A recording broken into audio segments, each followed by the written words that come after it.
So central bank digital currency is not a cryptocurrency. It's issued by a central bank.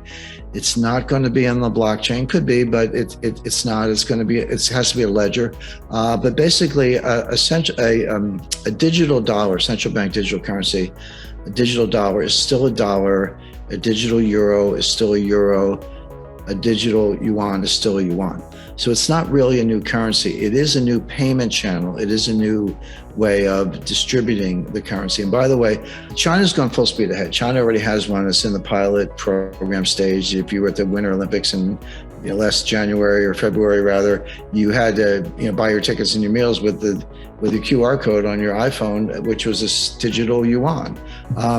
And Europe is not quite there yet, but they're moving very fast, very fast. The US was taking their time. The Fed was conservative. They had a joint research project with MIT. They're like, oh yeah, we can kind of see this coming, but we're the dollar and we want to take our time. That changed with that executive order. This has now been put full speed ahead. This has been accelerated because the Fed sees the horses leaving the barn, so to speak, and they want to get their digital dollar out very quickly. Now, this goes hand in hand with the elimination of cash. Kind of a separate subject, but our friend Ken Rogoff, The Curse of Cash, just get that book and read it because there's the manifesto for getting rid of cash. What do they have to do with each other? Well, when you have a central bank digital currency, and by the way, just for bank stock investors or maybe MasterCard, you can disintermediate the entire banking system with a digital currency.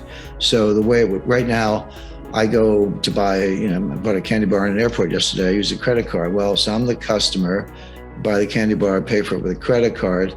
The retailer has a receivable, and there's a factor called the merchant acquirer. Merchant acquirer bundles up all these receivables from retailers in the hundreds of millions. So they buy them, retailer gets paid.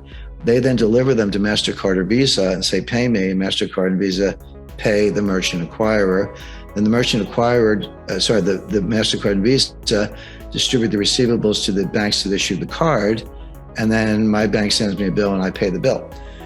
You got 5 counterparties for one candy bar. So you got the retail customer, the retail outlet, the merchant acquirer, MasterCard, and the bank, the issuing bank.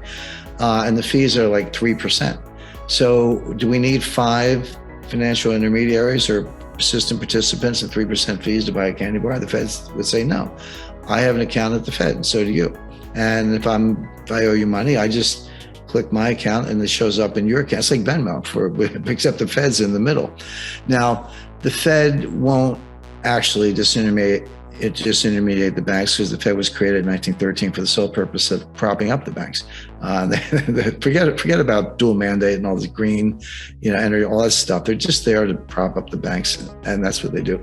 But it will have profound impact on fees and MasterCard. So it's better, faster, cheaper, and less complicated in theory. So that's the case for the digital currency. Okay, let's talk about the reality. So now we have, I always say, if you want to slaughter pigs, you got to get them into the slaughterhouse, but you got to run them in a chute. They can't be running around wild. You get them in a chute, get them in the slaughterhouse and kill them. So if you want to slaughter savers and investors, you got to get them into the digital slaughterhouse. And the way you do it is with a digital currency. So no more cash. Now we're all digital. What can we do? Negative interest rates, okay? Right now, the solution for negative interest rates, I just go down to the bank, take all my money out, and put it in a suitcase and bury it in the backyard or whatever. By the way, it's not so easy to get your money out. That's a whole separate thing we don't have time for. But you can. So you have to eliminate cash if you want to impose negative interest rates. Why stop there? Why not withholding taxes? So if you have a regular job, like most Americans, you get a paycheck, twice a month or whatever. Your employer withholds taxes from your paycheck and gives it to the United States Treasury. And then at the end of the year, you get a W-2, you file a tax return, you reconcile it, and you owe or you get a refund. But that's not true for doctors, lawyers, dentists, professionals, consultants. It's not true for a lot of people. They get paid gross, and it's up to them to file their own, to pay their own installments. And most people do, but they kind of at their will. Well, what if the Treasury said, we're just going to take it out of your bank account? And same thing.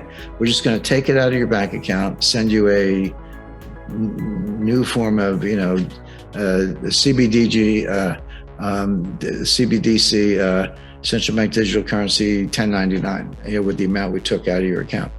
Oh, okay. So now you got withholding taxes out of your bank account. This is the culmination of the total surveillance state. So right now we're all under surveillance through our phones, right? And so you go, big deal about the point of purchase. They already know it because you got your iPhone on. Yeah, but they don't know what I'm buying. MasterCard might, but the US government doesn't. But now if my currency transaction has to go through the Fed, they know I just bought a book like I Love Ron DeSantis, where, why Donald Trump is great, or campaign contribution. I give some money to Elise Stefanik. Oh, she's on the semi-fascist list. All of a sudden you're well, according to Biden, you're a semi-fascist with this Leni Riefenstahl backdrop and his speech the other day. We can stop there. But so I'm on the wrong side of that trade. And all of a sudden they're freezing your account. Gun purchase, sorry, it doesn't work for that. Ammo doesn't work. And it used to be, and what about your constitutional rights? Well, so somebody said to me the other day, well, if they really want to know what you're buying, they can find that out. Not really. You got to get a subpoena. You got to subpoena MasterCard, and you need a reason under the Fifth Amendment. And it has to be a reasonable, narrow scope under the Fifth Amendment. And you're entitled to protection against unreasonable search and seizure from under the Fourth Amendment. Sorry, those other references should have been to the Fourth Amendment. But your Fifth Amendment rights are invoked also. Confiscation of property without compensation, et cetera.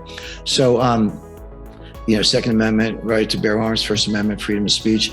Well, all those things only work if the government is trying to impose them on you, but they're saying, oh, we're not doing that. We're just freezing your bank account over here. So total surveillance, withholding taxes, negative interest rates, freeze the account, seize the account, and then just, I'll keep going, okay? I'm not a doom and gloomer, but I am a realist. It's programmable.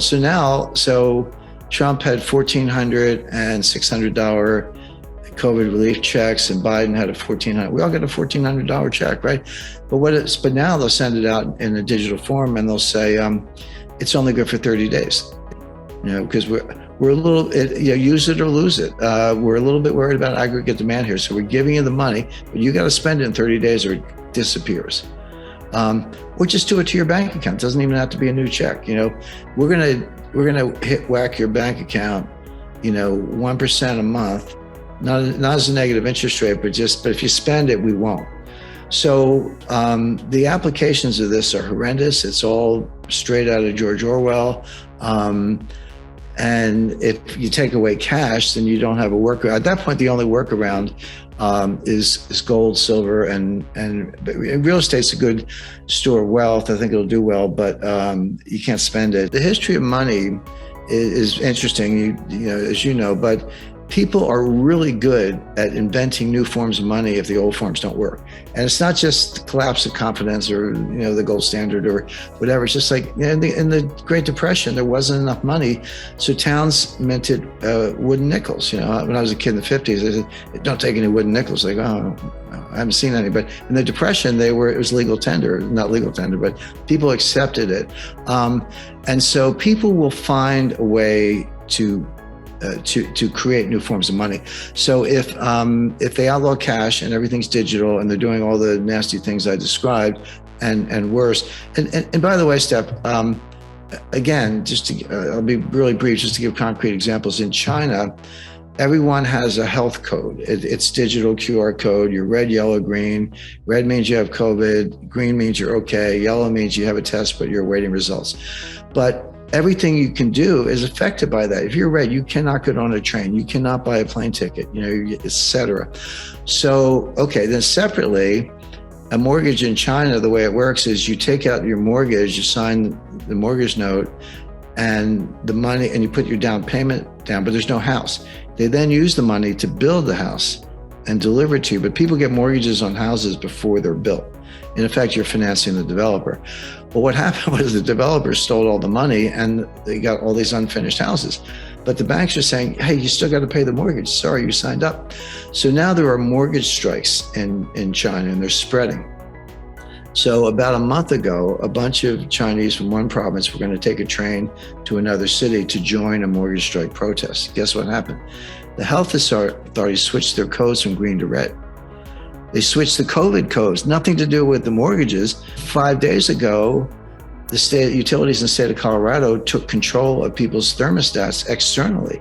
And I got one I feel like smashing with a sledgehammer, but I like the analog dials, but people go, I got this wonderful digital thermostat. I can be in my vacation house and going home, and I can set the temperature to comfortable from 200 miles away. And it's like, yeah, if you can do it, somebody else can do it.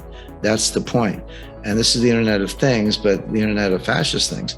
And so those thermostats are locked at 79 degrees. They can't get to air conditioning.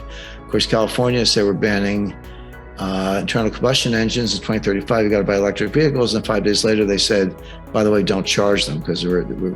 So my point is, this is all happening. I rented a car the other day. I was down doing some filming, and on the Baltimore-Washington Expressway, 295, and I drive a certain way. The car's got a governor. It's a Ford, I think an Escort or something, like a small SUV. And there's a light flashing if you reach maximum speed. And I'm like, to the robot, I said, that's what you think. Watch this. And it didn't. I floored it and put two hands on the wheel, and it wouldn't go over 80.